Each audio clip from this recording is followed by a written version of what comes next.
My daughter, Chloe, said the trip to the Blue Ridge Mountains would be a way to remember her late father. But then she shoved me out of the car, leaving me on the shoulder of a desolate highway with a sprained wrist and the fading roar of her engine. Have you ever looked at the child you love with all your heart, the child you held and rocked and dreamed for, and wondered if you truly understand the burdens they carry on their shoulders? It's a question I've asked myself many times since this all happened, a question that loops and echoes in the quiet, lonely hours of the night. Hello, my friends. My name is Sandra. Thank you for being here, for lending me your time and your ear. Before we go any further, wherever you're listening from, would you do an old woman a favor? Please give this a like or leave a comment below, just so I know my story has found its way to you, that my voice isn't just disappearing into the void. This story, my story, it began on a Tuesday morning. It was the kind of ordinary day where the sun slanted through the blinds in familiar dusty stripes across the hardwood floor. A day where I still believed, with every fiber of my being, that a mother's love could heal any wound. I was so terribly, devastatingly wrong. My little house is tucked away at the end of a gravel lane in a quiet corner of North Carolina. It's a simple home, built with strong bones in the 50s, but it's mine, filled with a lifetime of memories that have seeped into the very walls. Most days, the loudest sounds are the cheerful, territorial squabbles of finches in the old oak tree and the gentle, papery rustle of a turning page. I was a librarian for 40 years, you see, and the company of books is a habit I've never wished to break. They are quiet, steadfast friends who demand nothing but your attention. Since my husband, Jake, passed away 3 years ago, that profound quiet has been both a cherished comfort and a vast, echoing emptiness. The silence holds his absence like a vessel, every tick of the grandfather clock in the hall marking another moment he is not here. My mornings are a quiet ritual. I make my coffee, tend to the African violets on the windowsill. They were his, and their fussy need for just the right amount of light feels like a small living piece of him I can still care for. Jake was a man of the mountains. He loved the Blue Ridge with a devotion that was almost spiritual. He said the air up there was cleaner, that it scrubbed the soul. It felt like every weekend, from the first blush of spring dogwoods through the spectacular, heartbreaking blaze of autumn, we'd be loading up our old Ford pickup truck, heading for the soft, hazy blue of those ancient peaks. I remember one trip in particular, a crisp October afternoon that was so clear it felt like you could see forever.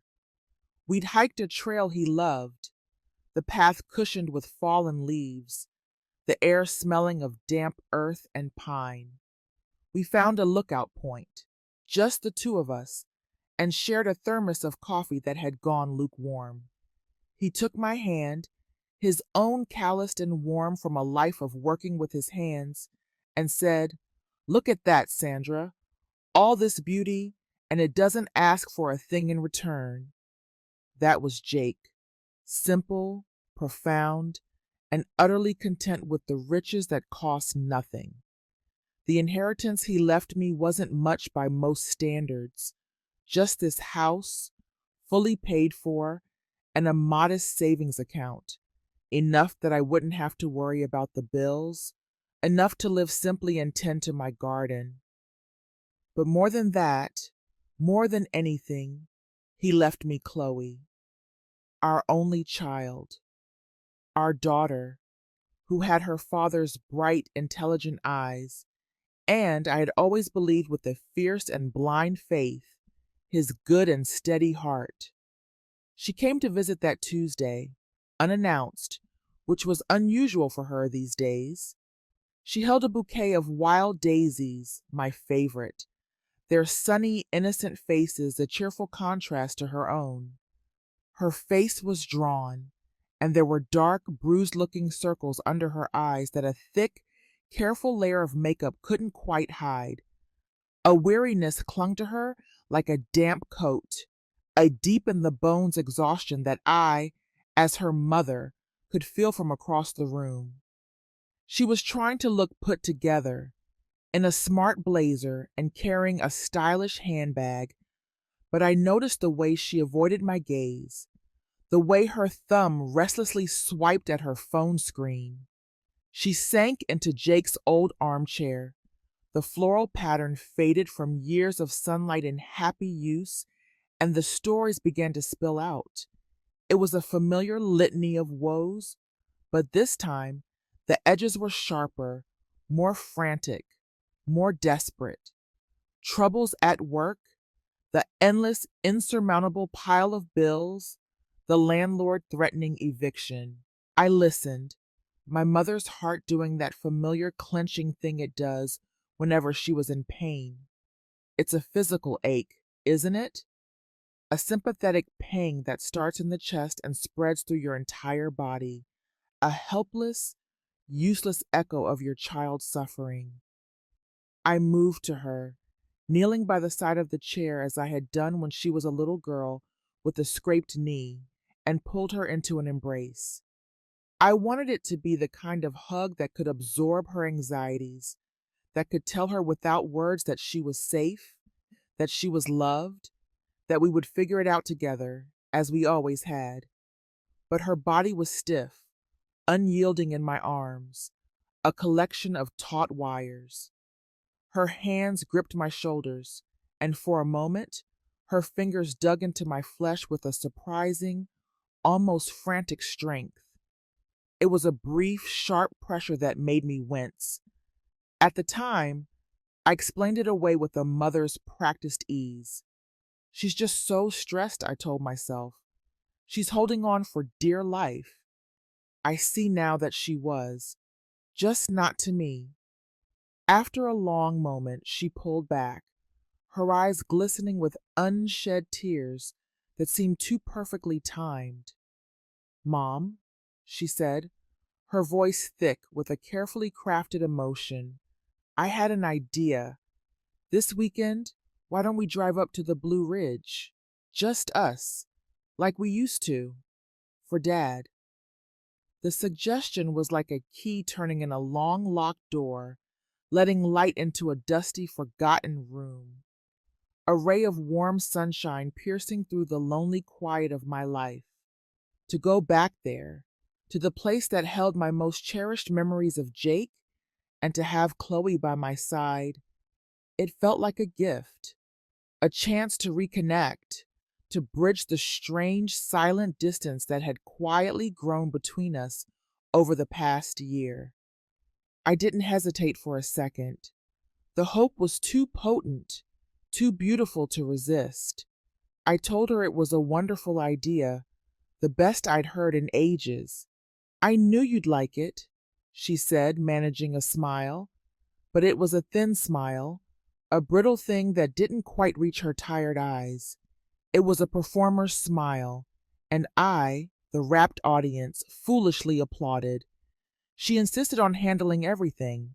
She would rent a newer, more comfortable car, she said, something reliable for the mountains. She'd book a little cabin, someplace cozy with a fireplace. All I had to do was be ready to go. The ease of it, the way she took control, should have been a warning sign. It should have felt wrong, but all I felt was a surge of love and gratitude. My daughter was thinking of me. My daughter was trying. After she left, the sweet, earthy scent of the daisies filling the air, I sat alone in the living room, looking out at my small garden where the last of the summer roses were still clinging to their stems. Her offer had stirred more than just memories of Jake. It had stirred my deep-seated anxieties, too. My husband and I had worked hard our entire lives. We were children of parents who had lived through the Great Depression and their lessons of frugality and caution were etched into our very bones. We'd felt a ghost of that hardship ourselves during the financial crisis of 2008. I remember the night we truly understood what was happening. We were watching the evening news, and a grim-faced reporter was standing in front of a graph showing the stock market plunging, a jagged red line heading straight down. Jake just sat there, his coffee cup halfway to his lips, and I saw a look on his face I'd never seen before, a quiet, profound fear. We lost a significant piece of our retirement savings in a matter of weeks. One day it was there, a number on a statement that promised security, and the next it was gone, swallowed by forces we couldn't comprehend. That night, he turned to me and said, "Well, Sandra, at least we still have the house and each other. That's what's real." That shock taught us a hard lesson. The money Jake left behind wasn't just money to me, it was a fortress. It was the final wall of security standing between me and the uncertainties of old age.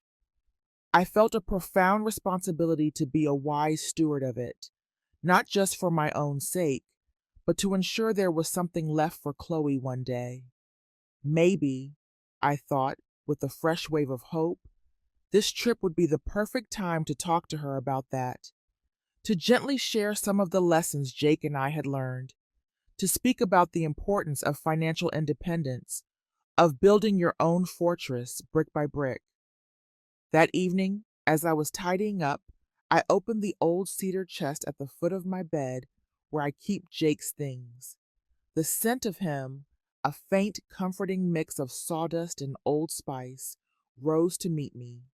Tucked inside, beneath a stack of his favorite flannel shirts, was his tattered map of the Blue Ridge Parkway. The paper was soft and thin with use, crisscrossed with his familiar ink markings of favorite trails and lookout points. My fingers, wrinkled and spotted with age, traced the familiar lines, the path to places where we had been so happy. This wasn't just paper. It was a testament to our life together, a symbol of our shared love and adventures. I carefully folded it and slipped it into my handbag, deciding to bring it with me. It felt right, like bringing a part of him along with us. As I closed the chest, I made a silent promise to Jake's memory. I would look after our girl. I would use this trip to truly see her, to understand the source of the shadows in her eyes, and to gently guide her back toward the light. The next morning, I packed my small suitcase with a sense of quiet anticipation. I didn't need much. A few comfortable outfits, my favorite pair of Skechers walking shoes, and the novel I was halfway through. A mystery set in the English countryside, a world away from my own. I double-checked my wallet, making sure I had enough cash for small cafes and my credit card. My phone and a portable charger went into my purse.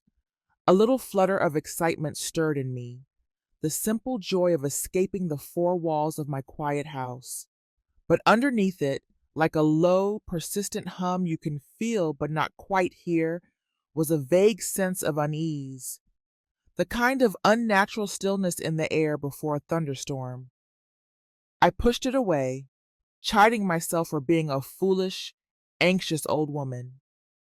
It was just a trip with my daughter, nothing more. Chloe picked me up on Saturday morning, right on time. The car wasn't just newer, it was a gleaming black rental SUV that looked far too expensive, a stark contrast to the beat-up sedan she usually drove, with its dented fender and upholstery stains. The new car smell was so strong it was almost chemical, a sterile scent that had none of the familiar comfort of my own small car. "I wanted you to be comfortable, Mom," she said, her voice a little too bright as she held the heavy passenger door open for me. But as soon as I settled into the plush, cold leather seat, a sense of distance, not comfort, settled over me. The spacious interior felt cold and impersonal, like a hotel room you can't wait to check out of. Chloe turned on the radio, filling the car with a thumping modern music I didn't recognize, the bass vibrating unpleasantly through my seat with a relentless, anxious beat and lyrics I couldn't understand. The volume was just a little too loud for easy conversation, a subtle but effective wall of sound. She slipped on a pair of large, dark sunglasses, a chic but impenetrable barrier between us.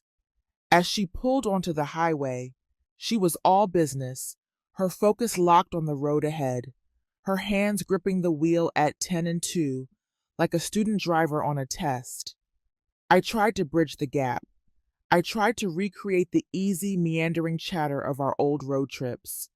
"Oh, look, Chloe," I said, pointing. "There's that funny-shaped water tower we used to call the Giant's Teacup. Do you remember?" "Oh, yeah," she murmured, not taking her eyes off the road for even a second. A few miles later, I tried again, my voice feeling thin in the loud car. "This reminds me of the time your father tried to teach me how to drive the stick shift in his old truck on a road just like this. I nearly sent us into a ditch." I chuckled at the memory, a small, lonely sound. Chloe offered a small, noncommittal heh in response, her eyes flicking to the rearview mirror. Her mind was clearly somewhere else, a million miles away from the shared past I was trying so desperately to revisit. I noticed it in her driving too. As we merged onto the interstate, her foot grew heavy on the gas pedal. She drove with an edgy, restless impatience, weaving through traffic with sharp, jerky movements, her fingers drumming a frantic staccato rhythm on the steering wheel whenever we got stuck behind a slow-moving truck. A knot of anxiety, the one I tried to suppress, began to tighten in my stomach. "Is everything all right, dear?" I asked, raising my voice slightly over the music. "You seem to be in a bit of a hurry." She waved a dismissive hand, a quick, irritable gesture. "Just want to get there before dark, Mom. Make the most of our time." But I knew this route like the back of my hand. We had hours and hours of daylight to spare. Her haste didn't feel like the happy anticipation of a vacationer. It felt like the agitation of a fugitive.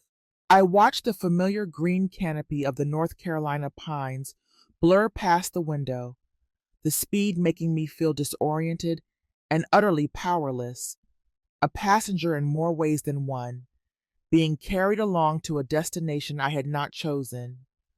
A couple of hours into the drive, I suggested we stop for a break. We pulled off at a small roadside coffee shop, a place Jake and I had loved. The old wooden floors creaked a welcome as we stepped inside, the air thick with the comforting, nostalgic aroma of roasted coffee and cinnamon buns. The walls were covered in faded photographs of local landmarks. For a moment, my anxieties eased. This was familiar. This was safe.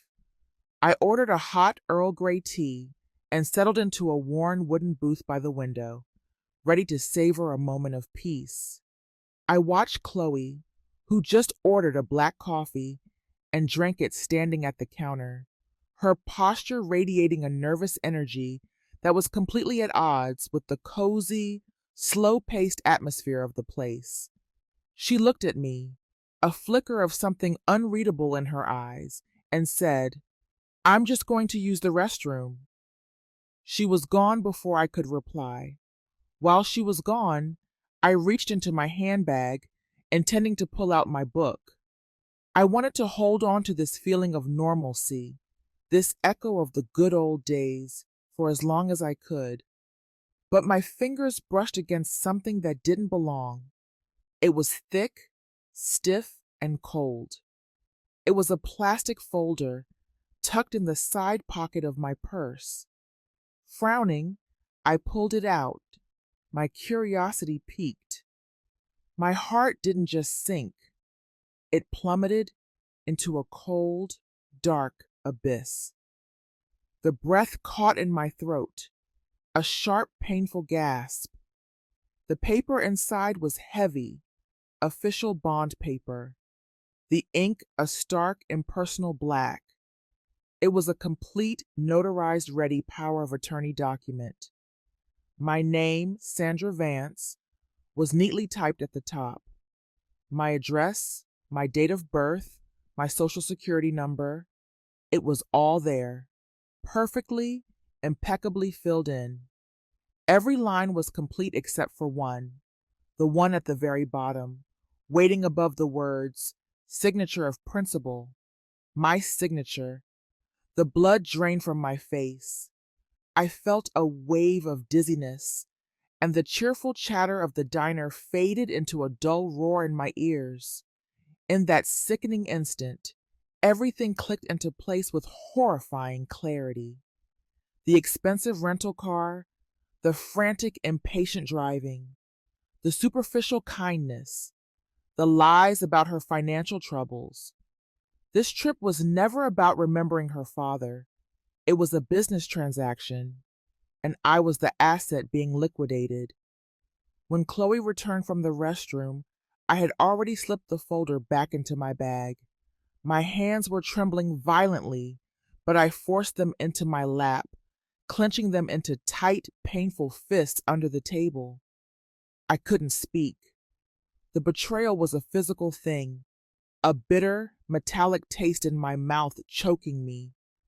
I looked at my daughter, my only child, searching her face for any sign of the girl I knew, any explanation for the cold, legal document hidden in my purse. But all I saw was that same frantic impatience and irritation in the set of her jaw as she glanced at her watch. "Are you done, Mom? Let's go," she said, her tone brisk, completely oblivious to the profound, deathly silence that had fallen over our table. My tea sat untouched, a swirl of steam still rising from the cup, but I couldn't feel its warmth anymore. I felt a chill spread through me that had nothing to do with the air conditioning. I stood up, my legs unsteady, feeling as though I had aged a decade in the span of 5 minutes. Getting back into that car was one of the hardest things I've ever had to do. The atmosphere had changed completely. It was no longer just cold or distant. It was thick with unspoken truths, so tense you could feel it pressing in on you, making it hard to breathe. I stole a glance at Chloe. The sunglasses were still firmly in place, a dark, unreadable mask. I didn't know what to do or what to say. One part of me, the wronged, terrified part, wanted to scream, to demand an explanation. But another part, the mother part, the foolish, ever hopeful part, desperately clung to the impossible hope that this was all some terrible misunderstanding. So I said nothing. I just sat there, clutching my handbag to my chest as if it were a shield. Inside it lay not just a sheaf of cold legal papers, but the proof of a devastating truth. The daughter I loved with every fiber of my being wasn't looking at me as her mother. She was looking at me as a target. The silence in that car was a living thing, a malevolent presence that filled every inch of space, sucking the very air from my lungs. It was louder and more terrifying than any shouting match could ever be. I could hear the frantic drumming of my own heart against my ribs, a frantic bird trapped in its cage. We drove for several miles, the monotonous hum of the tires on the asphalt the only sound. The beautiful mountain scenery outside the window might as well have been a blank wall. I saw none of it. I saw only the reflection of my own pale, frightened face in the glass. Finally, I summoned a strength I didn't know I possessed. It rose up from some deep primal place of self-preservation, a mother bear's instinct to protect, only this time I was the one who needed protecting. My movements were slow, deliberate, heavy with meaning. I reached into my handbag, my knuckles brushing against the cold, slick plastic of the folder. I pulled it out, and without a single word, I placed it on the dashboard, right in the center, directly in Chloe's line of sight, on top of the GPS screen that was guiding us to my doom. The gesture itself was the question. It was the accusation. The SUV swerved slightly as Chloe's eyes darted down. Recognition was instantaneous. I saw her hands clench the steering wheel, her knuckles turning a bloodless white. The carefully constructed mask of the dutiful daughter didn't just crack, it shattered into a million pieces. "What's that, Mom?" she asked. She tried to sound casual, but her voice was brittle, thin, and sharp as a shard of ice. "Oh, that's nothing. Just some work papers I forgot to put away." I kept my gaze fixed on the road ahead, watching the white lines disappear under the car. My own voice, when it came, was so calm it startled me. It was the voice of a stranger, distant and cold. "Work, Chloe? What kind of work requires my name, my address, and my social security numbers all filled out for you?" Her lie was too flimsy, too clumsy to hold. It was the transparent denial of a child caught with her hand in the cookie jar. But instead of the shame or remorse a child might feel, a flash of pure hot anger lit her eyes. The fury of being discovered. My unnatural calmness seemed to be the very thing that ignited her rage. She lost all control. "Can you just stop it with that voice? That quiet, judging voice? What do you even know?" Her voice climbed, sharpening into a shrill, ugly thing I hardly recognized, dripping with a contempt that stunned me into silence. "You think money just appears out of thin air? You think it's easy out there?" It started then, a torrent of grievances and accusations, a poisoned river that had been dammed up for years and was now bursting forth. She blamed me for every hardship she had ever faced, for a lifetime of perceived slights and deprivations that I never knew existed. She twisted our shared history, recasting happy memories as examples of my selfishness. A dress I couldn't afford for her prom 16 years ago was suddenly not a matter of budget, but a deliberate act of cruelty. The times I encouraged her to save money were reframed as me trying to control her. I sat in silence, my body rigid, listening to my life, my love, my very motherhood being dismantled and thrown back at me like shards of glass. Each accusation felt like a physical blow, making it harder to breathe. Then, the blame shifted to outright insults. They were surgical in their cruelty, aimed at the foundations of my identity. "You spent your whole life hiding in that library with your dusty books and your quiet little life. You're outdated, Mom. You're irrelevant. You're selfish. You just sit there, hoarding that pathetic little bit of money from Dad while your own daughter is drowning out here." Every word was a calculated blow, designed to diminish me, to make me feel small and worthless. She attacked my career, the quiet, orderly life I had built and cherished. She attacked my love for her father, implying I was clinging to his memory for my own selfish reasons. She attacked the very core of who I was. This wasn't a spontaneous outburst of anger. These were weapons that had been sharpened over time by resentment and desperation. And she was aiming them directly at my most vulnerable places, and she was not missing. I couldn't argue. There was nothing to say to that kind of poison. I just wanted it to stop. The air in the car was thick and suffocating. I quietly reached out, my hand moving toward the dashboard, intending to take back the documents, to remove the catalyst for this venom, to end this nightmare. But Chloe's reaction was instantaneous and violent. Crack. The sound was sharp and dry and shockingly loud in the enclosed space of the car. She had slapped my outstretched hand hard. The blow landed across my knuckles, and the sting was immediate and fierce. It wasn't the pain that shocked me to my core. It was the violation, the casual brutality of it. My glasses slipped down my nose. I snatched my hand back as if I'd been burned, cradling it to my chest, my fingers throbbing. All sound, all thought seemed to rush out of the car, leaving a ringing, deafening silence. In that horrifying moment, as I stared at her contorted face, the person sitting in the driver's seat was no longer my daughter. She was a stranger. A desperate, dangerous stranger who was capable of striking her own mother without a flicker of hesitation. The air in the car was no longer just tense. It was thick with the threat of more violence. Chloe was breathing heavily, her chest rising and falling in ragged gasps, her knuckles still white on the steering wheel.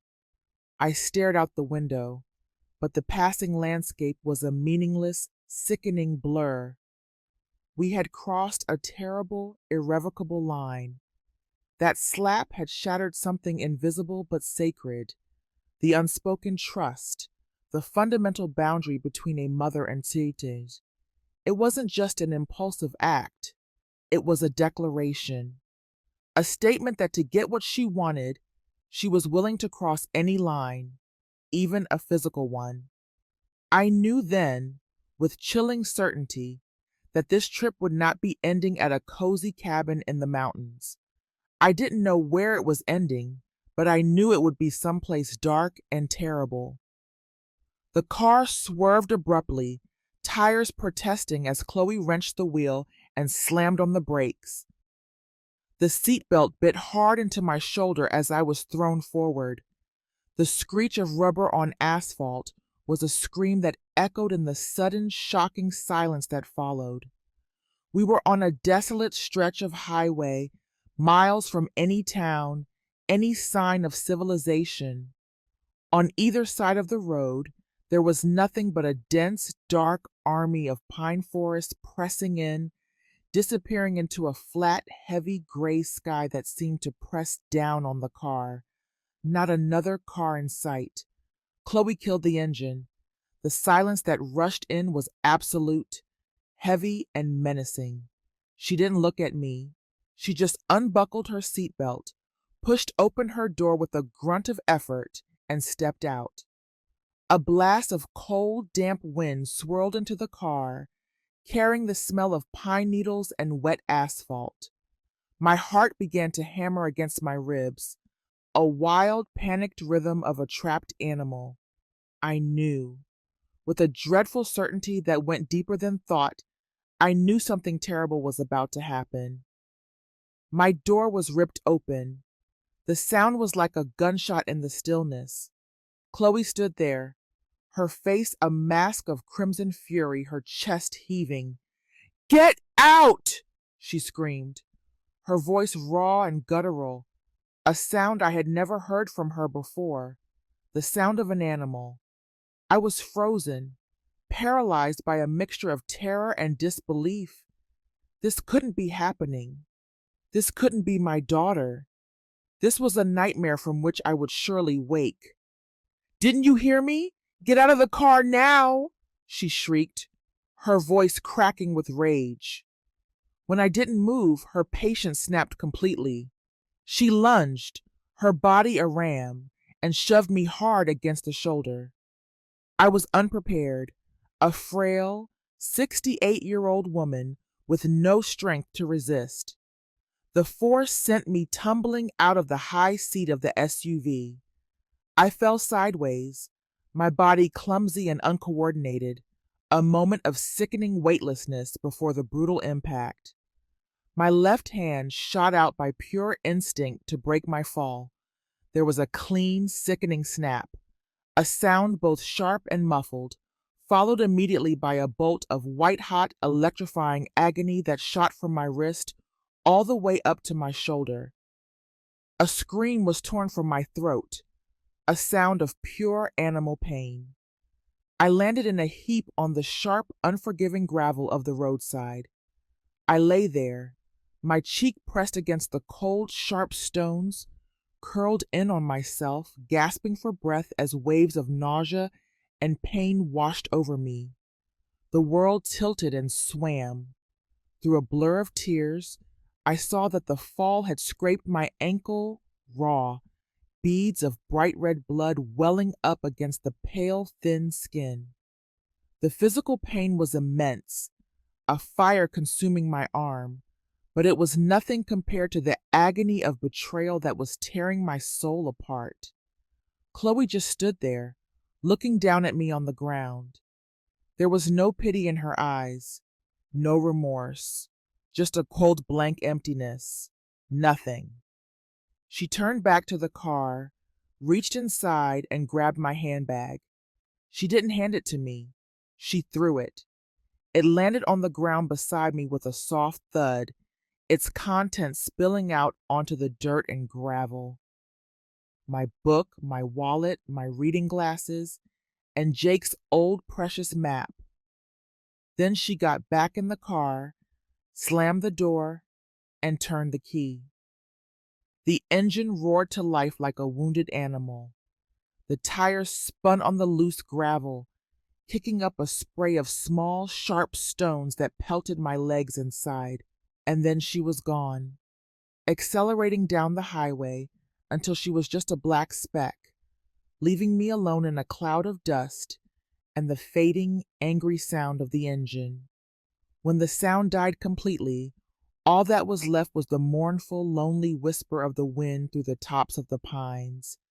I lay there for a long time, the sharp smell of her exhaust fumes still hanging in the air, the sharp stones pressed into my cheek. I could hear the pounding of my own blood in my ears. I lay there, alone on a road to nowhere. My left wrist was already beginning to swell, throbbing with a deep, relentless ache that felt like it was in my very bones. I looked down the empty ribbon of pavement where she had disappeared.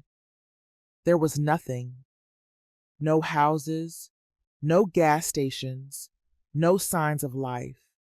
Just me, the pain, and the naked, brutal truth that my only child had just assaulted me and left me here to die. A feeling of utter helplessness washed over me, a coldness that seeped deeper than the mountain wind. I managed to push myself into a sitting position, cradling my injured wrist, tears streaming down my face, hot against my cold skin. The feeling of being abandoned, of being pushed to the edge by the one person you trust most in the world. It's a terrifying, desolate thing. Listening to this now, have you ever in your life felt completely and utterly alone? Facing a challenge you thought you couldn't possibly overcome? Please, share what that felt like in the comments below so we can all know that no one has to fight their battles alone. After I don't know how long, sitting there in a sug of shock and despair, a familiar voice echoed in the chambers of my memory. It was Jake's voice, calm and steady as it had always been, the voice that had guided me through 45 years of life. Get up, Sandra. You're stronger than you think. Those words, even just a memory, were a lifeline. They pulled me from the mire of self-pity. Using my good right hand, I pushed against the unforgiving ground, gritting my teeth against the fresh wave of pain that shot up my arm. I struggled to my feet, my body trembling with the shock and exertion. I looked down at my belongings, scattered in the dirt like the wreckage of my life. The first thing I did, with slow, deliberate care, was bend down and pick up Jake's map. As my shaking fingers closed around the soft, worn paper, a flicker of his strength, his resilience, seemed to pass into me. I knew what I had to do. I had to live. I had to get myself out of this. I gathered my scattered things, my movements slow and pained, my book, my wallet, my glasses. I carefully tucked Jake's map into the inside pocket of my coat, zipping it up securely where it lay against my heart. It was the only thing that felt safe. My wrist was swelling visibly now, a puffy, discolored mess. The initial sharp agony had settled into a deep, throbbing ache that seemed to pulse in time with my frantic heartbeat. I knew I couldn't stay here. I was exposed, vulnerable. I had to move, to walk, to find help. I started down the shoulder of the highway, heading in the opposite direction from the one Chloe had taken. Every step felt impossibly heavy, weighed down not just by my aching body, but by the crushing burden of what had just happened. The gray sky looked like it could open up and weep at any moment, and the wind had a biting edge that cut right through my coat and seemed to settle in my bones. I walked, my eyes fixed on the horizon, trying not to think, trying only to put one foot in front of the other. Cars passed occasionally, their occupants anonymous shapes behind glass. A few times a truck blasted its horn, the sound making me jump and my heart seize with fresh terror. None of them stopped. None of them even slowed down. I was invisible, a ghost on the side of the road. I don't know how long I walked. Time seemed to stretch and warp into a meaningless blur of pain and cold. An hour, two, my world had shrunk to the crunch of gravel under my shoes and the rhythm of my own pained breathing. Then I heard it, a low, rumbling sound growing steadily louder from behind me. A pair of headlights cut through the gloom, casting my long, solitary shadow on the road ahead. I turned, squinting against the light.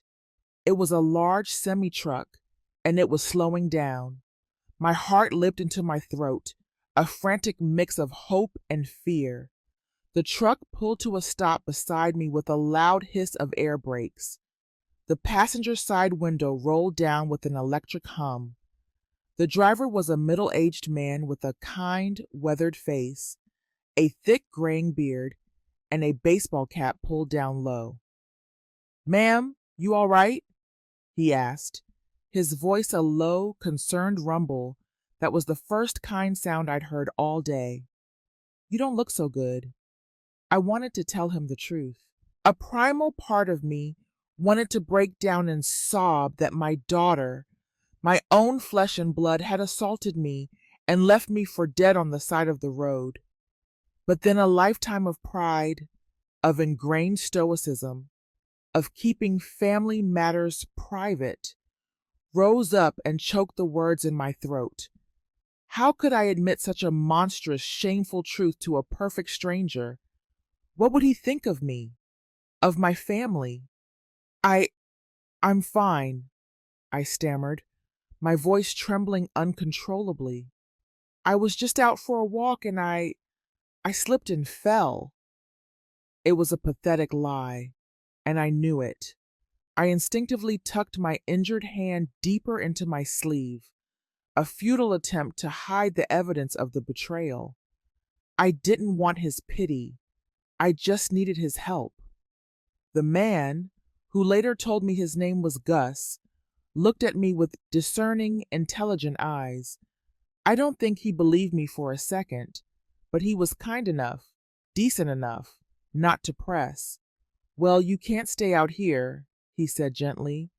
"It's getting late. Come on, climb in. I'll give you a ride to the next town. They've got a bus station there, a drugstore."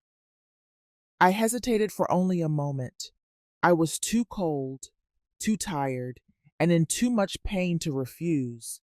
He climbed down from his cab, his boots crunching on the gravel, walked around the front of his enormous truck, and opened the door for me, helping me up the high steps as if I were made of glass. The warmth of the cab washed over me, and as I sank into the soft passenger seat, I realized I had been shivering uncontrollably. The cab was lived in and human. There was a thermos in the cup holder and a faded photo of a smiling woman and two kids tucked into the sun visor. We didn't talk much on the way. Gus seemed to understand that I needed the quiet. He turned on the radio to an old country music station, and the familiar, mournful songs of heartbreak and resilience filled the space between us. The simple, honest lyrics, the stories of love gone wrong, made the tears I'd been holding back finally spill over. I turned my face to the window, pretending to watch the dark trees rush by, hoping he wouldn't notice my silent weeping. But I think he knew. He just kept driving, giving me the privacy to grieve. In a strange, heartbreaking way, the kindness of the stranger, this simple, unasked-for decency, made the cruelty of my own daughter feel even more acute and monstrous. Gus dropped me off in the heart of a small, unfamiliar to me, right in front of a pharmacy with a blinking green neon sign. "You should probably start here," he said, his voice soft. "You take care of yourself now, you hear?" I thanked him, my own voice choked with an emotion too deep for words. As I carefully climbed down from the cab, he leaned over and called out, "Hey, whatever happened back there, see, you didn't deserve that." That simple sentence, that small act of validation from men I would never see again, struck something deep inside me. It was a recognition of my humanity, a quiet statement of my worth at a moment when I felt worthless. I nodded, unable to speak, and turned toward the glass door of the pharmacy. That door wasn't just the entrance to a store. It was the first step on the long road back to reclaiming my life. The air inside the pharmacy was warm and smelled of disinfectant and faint, powdery perfume. The fluorescent lights overhead were stark and unforgiving, humming softly, making everything seem painfully, brutally clear. I walked the aisle slowly, my right hand guiding a small red shopping basket. I could feel the young pharmacist's eyes on me from behind her high counter. She was probably wondering about my disheveled appearance, the tear tracks on my face, the way I clutched my left arm to my body as if it were a wounded bird. But I didn't care. In that moment, my world had narrowed to a singular, urgent focus. I had to take care of myself. I knew exactly what I needed. I had been a caregiver for most of my adult life. My hands, though old and trembling now, knew the motions of healing. I had tended to Jake after his mishaps in the garden, splinting his sprained ankle with an expert touch. I had patched up Chloe's scraped knees and elbows countless times when she was a little girl, always with a gentle hand and a soothing word. The irony was a bitter pill to swallow. I was now forced to perform this intimate act of care on myself, for a wound inflicted by the very person I had spent a lifetime protecting. I found the orthopedic aisle and selected a sturdy wrist splint, one with a rigid metal bar for support. I chose it with the care of a craftsman, selecting the right tool. From there, I went to the pain relief section and took a bottle of ibuprofen from the shelf. Then, a tube of Neosporin antibiotic ointment and a box of sterile gauze pads. Each item I placed in the basket felt like a small act of defiance, a quiet declaration of independence. I can do this. I can care for my own wounds. I didn't need the false, poisonous comfort of the very person who had inflicted them. As I made my way to the checkout counter, my eyes fell on a magazine rack. The cover of a women's magazine featured Oprah Winfrey, her smile radiating a kind of indomitable strength and wisdom. A thought flickered through my mind. What would she do? She wouldn't crumble. She wouldn't surrender to despair. She would face the truth. She would rally her resources, and she would find a way forward. That fleeting image, that silent question directed at a cultural icon who represented resilience to so many women of my generation, infused me with a surprising jolt of strength. It was a reminder that resilience isn't about never falling, it's about how you get back up every single time. After I paid, I didn't leave right away. I found an empty chair in a quiet corner of the store, near the blood pressure machine that no one was using. I sat down and methodically, almost reverently, arranged my purchases on the seat beside me. Slowly, carefully, I unwrapped the new splint from its cardboard packaging. My right hand was clumsy but steady. I squeezed a line of ointment onto the angry red scrapes on my palm and across my knuckles where Chloe's slap had landed, the sting a dull, cleansing fire. As I did, a memory surfaced, so sharp it made me catch my breath. Chloe, age 6, falling off her bicycle, her knee a bloody mess.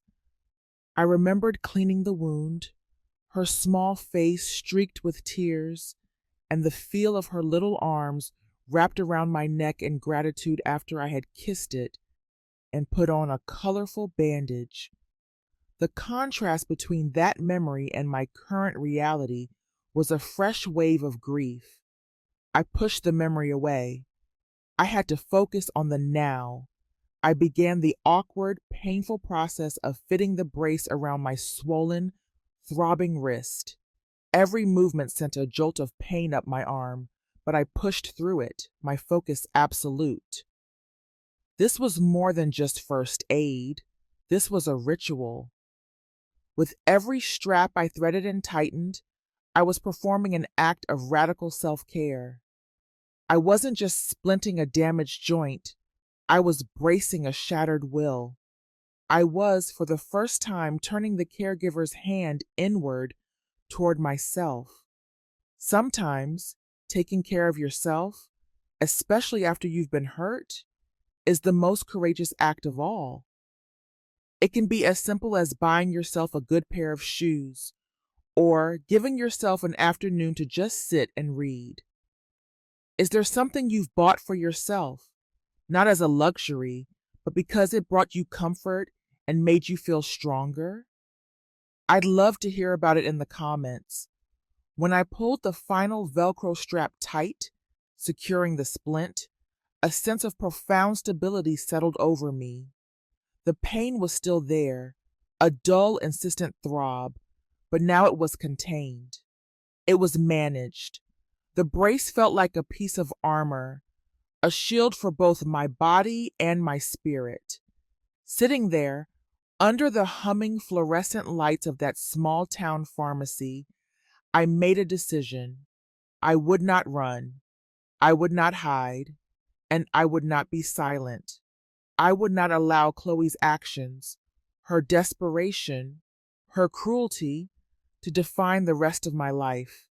This wound, this pain, this betrayal, it would not be an ending.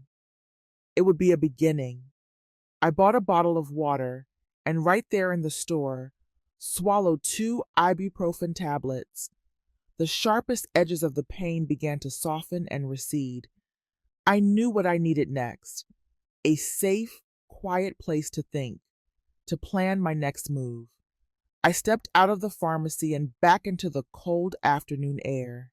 Across the street, a classic American diner glowed with a warm, inviting light, its neon sign blinking, "Eat." The smell of coffee and frying bacon drifted towards me, a promise of warmth and sustenance. That was it. That was where I needed to go. A place that could offer a warm booth, a hot cup of tea, and most importantly, a little time to gather the broken pieces of myself and figure out how to put them back together. The diner smelled of freshly brewed coffee, home fries, and something fundamentally decent and American. It was a comforting, familiar scent that seemed to belong to a simpler, safer world. I chose a small booth in the back, my back to the wall, where I could see the door but feel unobserved. It was a librarian's instinct. Always choose the seat with the best vantage point. A waitress with a kind, tired face and a pencil stuck in her beehive hairdo brought me a cup of hot Earl Grey tea. The steam fogged my glasses as I wrapped my good hand around the warm ceramic mug. Before I could do anything else, I had to quell the voice of doubt in my own mind. Should I just go home? It whispered. Maybe she didn't mean it. Maybe if I just sign the papers, everything will go back to normal. It was the voice of a lifetime of peacemaking, of prioritizing my daughter's happiness above my own well-being. I took a sip of the hot tea, letting it scald my tongue slightly, the sharp sensation a welcome distraction. No. Normal was the lie I had been living. This was real. I had to act. This was not a time for tears. This was a time for thought. As a retired librarian, I had spent my life organizing information, finding patterns, creating order out of chaos. And this situation, however personal and painful, was a chaotic mess that needed to be put in order. I knew I couldn't do it alone. Not entirely. I needed advice, but not from someone who would simply offer pity or platitudes. I needed someone practical. The name that came to mind immediately was Martha, my dear friend from the church book club. Martha had been the head nurse in an emergency room for 30 years before she retired. She had seen everything and was shocked by nothing. She was the one who, when my water heater burst last winter, didn't say, "Oh, you poor thing." She said, "Turn off the water main, Sandra, and call this plumber. He's expensive, but he won't cheat you." Martha was a woman of action. My fingers trembled slightly as I pulled out my phone and dialed her number. When she answered, her familiar, no-nonsense "Martha here" was so comforting that I almost broke down. I took a deep, steadying breath, the hot, fragrant steam from my tea helping to anchor me. I told her everything. I kept my own voice as level as I could, recounting the facts, the car ride, the documents, the slap, the shove, the abandonment, without letting the tidal wave of emotion overwhelm me. Martha listened in complete silence. She didn't interrupt with gasps of shock or empty expressions of sympathy. She just listened, absorbing the information like the professional she was. When I finished, my voice raspy and thin, the first thing she said wasn't, "I'm so sorry." It was, "Sandra, listen to me very carefully. Take your phone, right now. I want you to take pictures of your wrist and your hand. Get them clear. Get them from every angle. That's not a wound anymore, Sandra. It's evidence." Her words were like a splash of cold, clean water on my face. Evidence. That one powerful word changed everything. It shifted my perspective instantly, fundamentally. I was no longer just a hurt and abandoned mother swimming in a sea of pain. I was a person gathering proof of a crime. She had given me a task, a purpose. Following her instructions, my trembling right hand holding the phone, I photographed my left wrist. Under the diner's warm yellow light, the bruising looked even worse, a sickening, mottled bloom of purple and dark blue swelling around the edges of the new splint. My palm was a mess of angry red scrapes from the gravel, some still beaded with dried blood. Each photo I took was like twisting a knife in my own heart, forcing me to document the ugly, undeniable reality of what my daughter had done. But at the same time, each picture I saved was a brick in the wall of my defense. I sent the photos to Martha's phone and immediately backed them up to my online cloud storage. They were safe now. They couldn't be deleted or denied. My next move came to me with absolute cold clarity. Chloe had done this for money, so that is where I would begin. I opened my banking app. The familiar logo seemed like a portal to a battlefield. Years ago, for emergencies, I had added Chloe as an authorized user on one of my credit cards. It was a safety net, a mother's gesture of care. Now, it was a weapon being used against me. With a few decisive taps on the screen, I froze the card. The digital confirmation appeared instantly. Card locked. Then, I took the more important step. The money from Jake's life insurance, the inheritance he had worked his whole life to leave for me, for us, was in a joint savings account that Chloe knew about. It was the prize she was after. Without a moment's hesitation, I initiated a transfer. I moved every last cent into a new individual account, an account that she could not access, an account whose existence she was completely unaware of. The phone screen showed the transaction as pending, then complete. Each tap of my finger on the glass screen felt like a quiet digital act of self-preservation. A strange, profound sense of calm washed over me. I had cut off her supply line. I had disarmed her. I took a sip of my tea. It had cooled, but the taste was strong and bracing. I knew this was only the beginning. I knew Chloe would find out soon, probably within the hour. And when she did, her fury, her desperation, would be unleashed. But this time, I would be ready. I sat there, in the quiet sanctuary of the diner, and I waited for the first call. I waited for the storm to break. I didn't have to wait long. About 30 minutes later, as I was finishing my tea and contemplating a slice of apple pie I didn't have the appetite for, my phone buzzed on the tabletop. The screen lit up with her name, Chloe. I could picture the scene perfectly, as if I were watching a movie. She was probably at a gas station, or maybe a designer store in some outlet mall, feeling the false confidence that comes with a credit card that isn't yours. I could see her handing the card to the cashier, her expression turning from casual entitlement to confusion, then to embarrassment, and finally to rage, as the cashier told her the card had been declined. That sudden public loss of control, that stripping away of her power, must have been infuriating for her. This call was her first, reflexive attempt to get that control back. The phone continued to vibrate on the Formica table, a persistent, angry buzz in the quiet diner. I stared at the name on the screen. Every maternal instinct I possessed, honed over 30 years of scraped knees and fevers and heartbreaks, screamed at me to answer it. What if she's in trouble? What if she's sorry? She's my child, my only child. The voice was a powerful, seductive whisper of habit and love.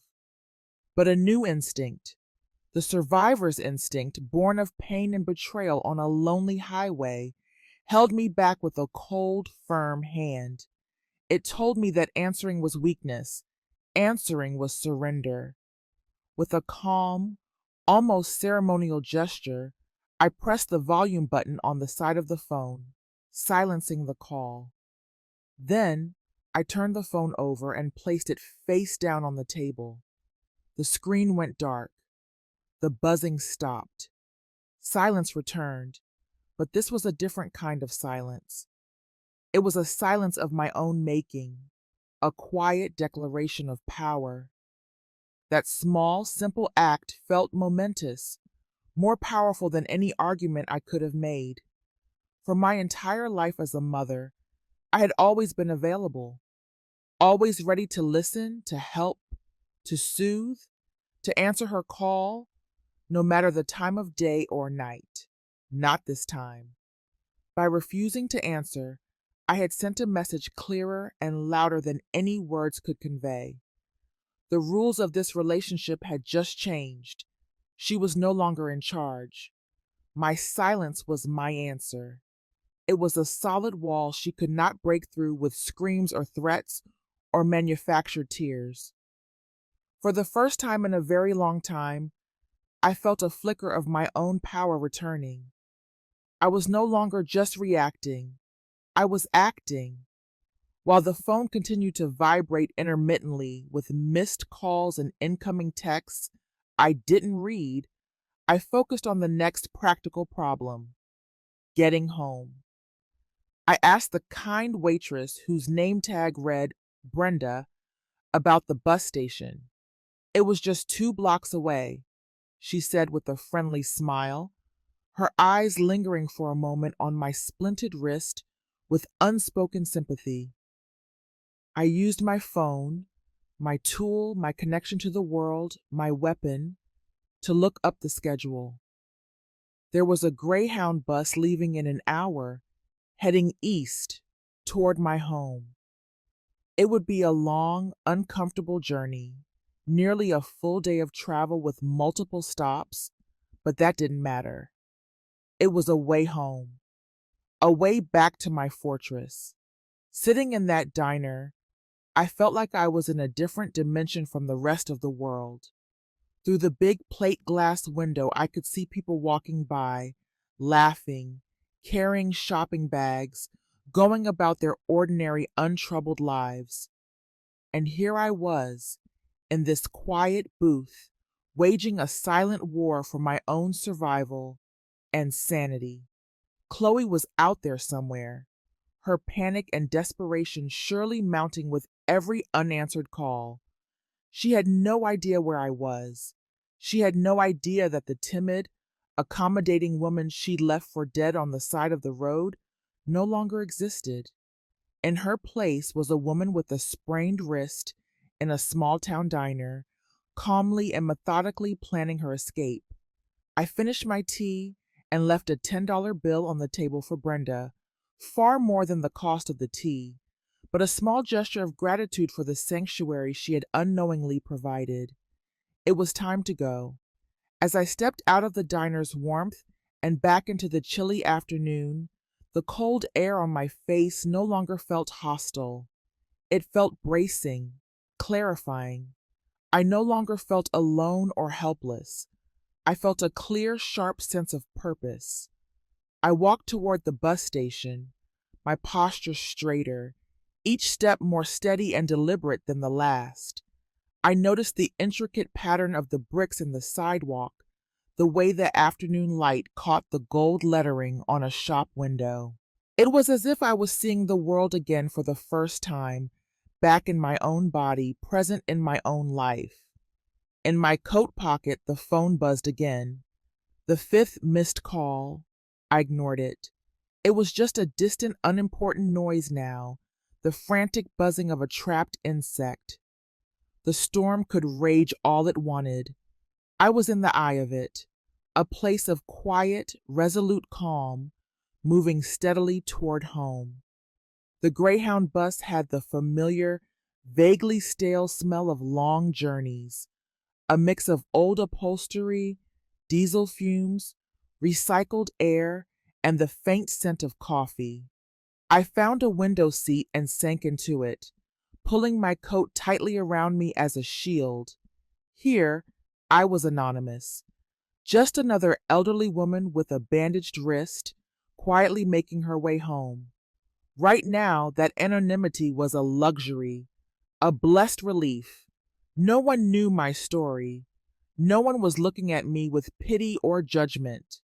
I could retreat into my own thoughts, cocooned by the steady, hypnotic drone of the engine and the presence of sleeping strangers, each one lost in their own journey. As the bus pulled out of the small town and onto the dark highway, my phone began its relentless assault. It was a constant barrage, call after call after call. The screen lit up again and again with Chloe's name, a frantic, pulsing beacon of her chaos. I didn't listen to the voicemails, but the text message previews that flashed on the lock screen told the whole ugly story. They were a timeline of her spiraling desperation. First came the anger. "What the hell are you doing? Turn the card back on now!" Then, the first hints of panic and pleading, the manipulation I knew so well. "Mom, please, I'm sorry, I really need that money. They're going to kill me." And finally, the threats, raw and vicious. "If you don't answer this phone, you will regret it." I looked out the window, watching America slide by in a blur of darkness and distant lonely lights. As the scenery drifted past, so did my memories, but now I was seeing them through a new, painfully clear lens. I started to see the pattern, the little red flags I had ignored for years out of a willful motherly blindness, the loans that were never repaid, the excuses for not visiting that were always dramatic and vague, the expensive new clothes that appeared even as she was crying poverty. A mother's love is a powerful thing, but I saw now that it can also be a blindfold. I hadn't wanted to see the truth. I had chosen not to, but the blindfold had been ripped away, and I was forced to confront the stark, ugly reality. I had not just raised a daughter, I had enabled an addict and a predator. The guilt of that realization was a heavy, suffocating weight. In the midst of the storm of incoming calls from Chloe, I made one of my own. I waited until we were in a stretch of good cell service, and I dialed the number for Mr. Henderson, the old family lawyer who had helped Jake and me with our wills so many years ago. When he picked up, his familiar, trustworthy voice, gravelly with age, was a balm to my frayed nerves. I didn't cry or ramble. My voice was steady, factual. "Hello, Mr. Henderson. It's Sandra Vance. I need your help. My daughter, Chloe, has assaulted me in an attempt to gain control of my assets. I have a sprained wrist, and I have photographic evidence." The conversation was brief and professional. He asked a few sharp, clarifying questions, his tone shifting from friendly to serious. He asked me to send the photos immediately and promised he would begin working on it first thing in the morning. "Don't talk to her, Sandra," he warned before he hung up. "Not a word. Let me handle it." When the call ended, I felt a massive weight lift from my shoulders. I had passed the problem to an expert, a man who represented the law and order I so deeply believed in. I had taken my private shame and placed it in the formal, impersonal, and powerful hands of the justice system. As the bus crossed into my home state, hours later, the first gray light of dawn was breaking on the horizon. I checked my phone one last time before turning it off. The screen showed the final tally, 55 missed calls from Chloe.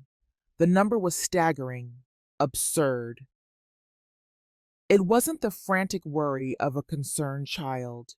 It was the raw, obsessive panic of an addict whose supply has been cut off, of a gambler about to lose everything. The bus station in my town was quiet and dimly lit when we arrived late the next day. I was exhausted, and every muscle in my body ached. But as I stepped off the bus and into the familiar, humid air of home, I no longer felt like a victim. I felt like a soldier who had been wounded in a terrible battle, but who had survived and was still standing. I called a taxi. The short ride home was the final quiet moment before I began to rebuild my fortress. When I got home, the first thing I did wasn't rest. The house felt both comfortingly familiar and strangely vulnerable. I looked up the number for a 24-hour locksmith. An hour later, a young man in a work van arrived. The sound of his power drill echoed in the quiet night as he removed the old lock from my front door, the one Chloe still had a key for.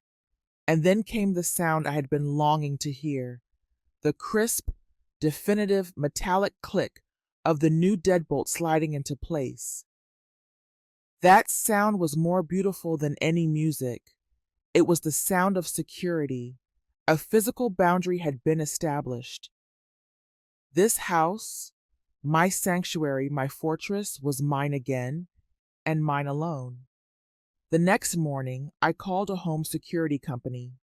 2 technicians came and installed a pair of small, discreet cameras, one overlooking the front porch, the other covering the backyard. I wasn't doing this out of fear. I was doing it out of wisdom. Evidence.